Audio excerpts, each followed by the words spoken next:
সিরাজগঞ্জের এনায়েতপুরে বৈষম্য বিরোধী ছাত্র আন্দোলনে অংশ নিয়ে ফ্যাসিস্ট সরকারের পুলিশের গুলিতে শহীদ হন এইচএসসি পরীক্ষার্থী শিহাব আহমেদ। এলাকায় নানা সমাজসেবামূলক কাজে জড়িত এই মেধাবী শিক্ষার্থী হত্যার সুষ্ঠু বিচার এবং তার অসহায় পরিবারের জন্য সহায়তা চান এলাকাবাসী। সিরাজগঞ্জ জেলা প্রতিনিধি জয়নাল আবেদিন জয়ের পাঠানো তথ্যচিত্রে আরো জানাচ্ছেন সীমা শারমিন।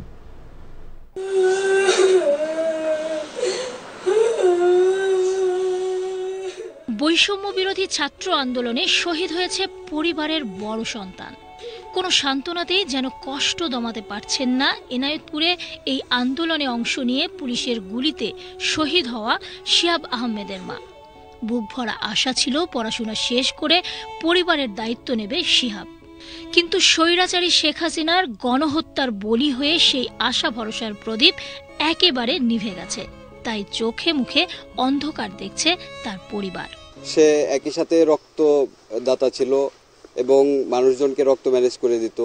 শীতার্তদেরকে শীতের সময় বস্ত্র বিতরণ, এরপরে আপনার বন্যার সময় ত্রাণ বিতরণ সহ আরো নানা রকম সামাজিক কর্মকাণ্ডের সাথে সে যুক্ত ছিল।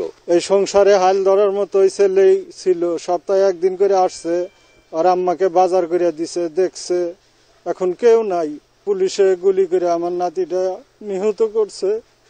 আমি সরকারের কাছে আর বিচার চাই।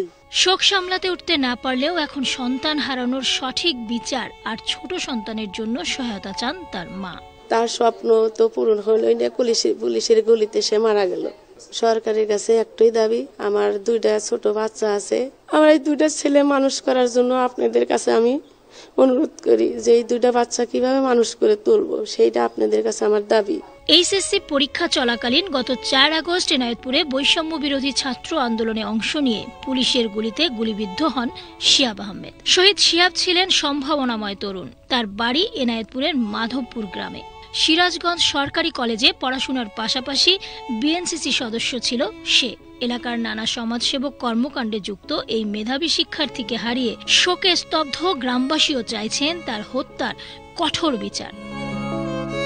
সীমা শারমিন, বাংলাদেশ টেলিভিশন।